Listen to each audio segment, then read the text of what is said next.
हम सब कभी कुछ ना कुछ भूल जाते हैं, लेकिन अगर ये आदत बहुत ज़्यादा पीक पे चली जाए और बहुत ज़्यादा वर्स्ट हो जाए, जिसकी वजह से हमारी डेली की फंक्शनिंग मुतासिर होने लग जाए, तो फिर ये एक डिसऑर्डर बन जाता है जिसको हम डिमेंशिया यानी कि भूलने की बीमारी कहते हैं। अस्सलाम वालेकुम एवरीवन, मेरा नाम आमना गफ़ूर है और मैं एज अ क्लिनिकल साइकोलॉजिस्ट काम कर रही हूँ। जैसे कि अभी मैंने नाम लिया डिमेंशिया यानी कि भूलने की बीमारी। आज हम इसी पे प्रॉपर बात करेंगे कि ये कैसी बीमारी है, कैसा डिसऑर्डर है और इसकी क्या सिम्टम्स है, इसके क्या कॉजेज़ हैं, मोस्ट इम्पॉर्टेंट क्या ट्रीटमेंट किया जा सकता है। ये बीमारी जिसे हम डिमेंशिया कहते हैं, ये 40s और 50s की एज में ये डायग्नोस होती है और अगर बंदे की उम्र जो है 80 साल या इससे ज़्यादा की है तो 20% रिस्क फैक्टर बढ़ जाते हैं बीमारी होने के। और जैसे कि आजकल जो डिसऑर्डर्स हैं उनकी तादाद में बहुत ज़्यादा इजाफा होने लग गया है, तो हम लोग कुछ कह नहीं सकते प्रॉपर कि ये लोग एंजाइटी और स्ट्रेस का बहुत ज़्यादा शिकार रहने लग गए हैं। तो हो सकता है, पॉसिबल है कि 20s और 30s में भी डायग्नोस हो सकती है। ये बीमारी जो कि एक कॉमन इशू बनती जा रही है, ये अल्जाइमर डिज़ीज़ की वजह से होती है।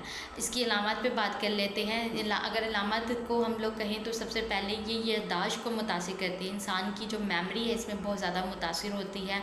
अल्फाज का चुनाव करने में बहुत ज़्यादा मसला आता है। डेली की लाइफ फंक्शनिंग बहुत ज़्यादा डिस्टर्ब हो जाती है। डेली के काम करने में इंसान को बहुत ज़्यादा डिस्टर्बेंस फील करता है और जो फैसले की सलाहियत है, किसी को किसी का डिसीजन करना या कोई एडवाइस करना, इसमें बहुत ज़्यादा डिफ़िकल्टी का सामना करना पड़ता है। अपने काम खुद से करना, जैसे कि कपड़े वगैरह तब्दील करने में मसला आता है।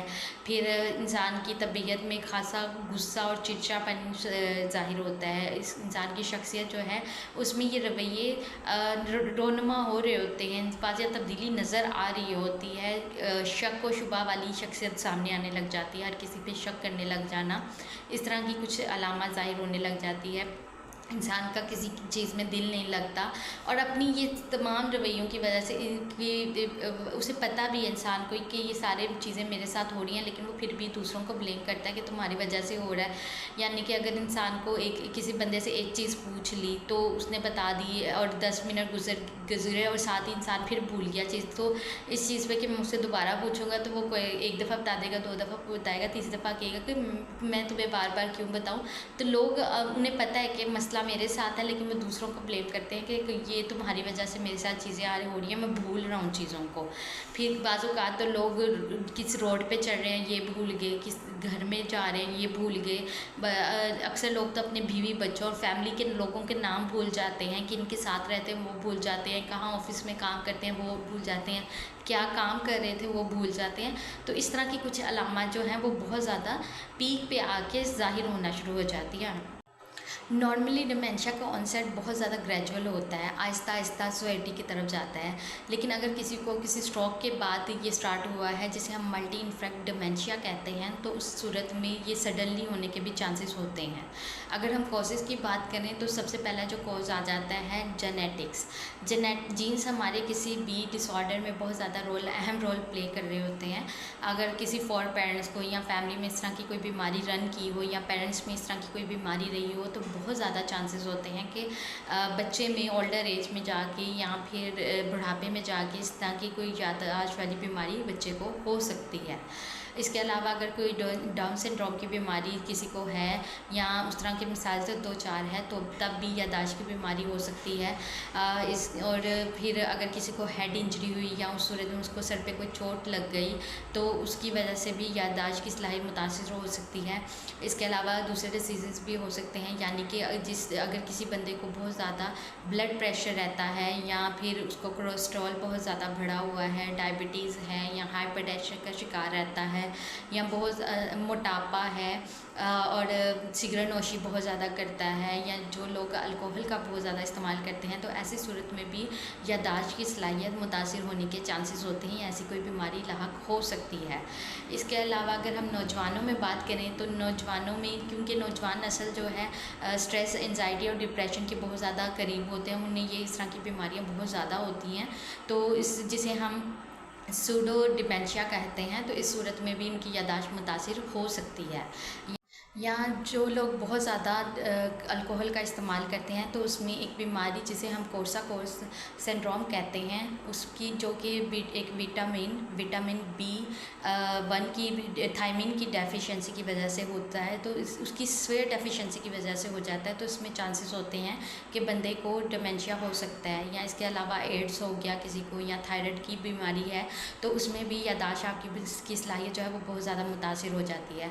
इसके अलावा अगर किसी बंदे को आई साइट उसकी बहुत ज़्यादा वीक है, या उसको सुनने के मसाइल में सुनने में बहुत ज़्यादा मसला आता है, तो इस सूरत में भी चीज़ों को रिटेन करने में बहुत ज़्यादा मसला आता है।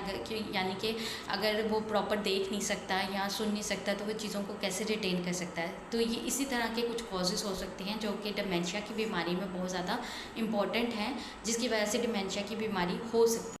अच्छा जी, अब बात आ जाती है कि अगर किसी में इस तरह की कोई बीमारी डायग्नोस हो जाती है या डिमेंशिया की अलामत जो है वो ज़ाहिर होने लग जाती हैं, तो वो किस तरह से अपनी सेल्फ हेल्प कर सकते हैं या अपने लिए कोई ट्रीटमेंट कर सकते हैं।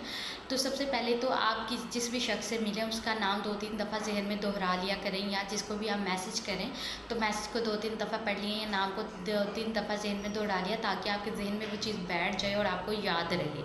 और इसके अलावा जो लोग डायरी लिखते हैं उनके लिए बहुत ज़्यादा बेनिफिशियल होती है, क्योंकि आप जब डायरी लिख रहे होते हैं तो चीज़ें आपके दिमाग में दोहराई जा रही होती हैं और बैठ रही होती हैं, तो डायरी भी बहुत ज़्यादा बेनिफिशियल है। इसके अलावा हमारी जो कि डेली की रूटीन जो है वो क्योंकि मुनज़्ज़म होती है, इसलिए आप अपना फ़िक्स टाइम कर लें, कब सोना है, कब जागना है, कब नाश्ता करना है, कब दोपहर का खाना करना है, वो आपका फ़िक्स टाइम होना चाहिए। अगर तो कोई इस तरह के करता है तो उनमें ये चीज़ें जो है वो कम होने के मसाइल चांसेस होते हैं। लेकिन अगर आपकी रूटीन ऐसी नहीं है तो अपनी जो रूटीन के आप जो टाइमिंग है उसको अप एंड डाउन करते रहा करें, फ़िक्स टाइमिंग की बनाएं, ताकि आपके जो मोर और लेस जो है वो आपका जो याददाश्त की बीमारी है उसको उसके ऑनसेट को कम किया जा सके। फिर उसके अलावा एक्सरसाइज इसमें बहुत ज़्यादा इम्पॉर्टेंट है। एक्सरसाइज जो लोग करते हैं उनमें ये याददाश्त के मसाइल बहुत ज़्यादा कम होना शुरू हो जाते हैं, इसलिए एक्सरसाइज करने की आदत अपनाएं। फिर इसके अलावा अगर आप सिगरेट नोशी का इस्तेमाल करते हैं तो उसको तर्क करें, अल्कोहल वगैरह पीते हैं तो उसका इस्तेमाल कम कर दें या बिल्कुल ही ख़त्म कर दें, ताकि आपकी जो ये डिमेंशिया की प्रॉब्लम है इसका इलाज किया जा सके।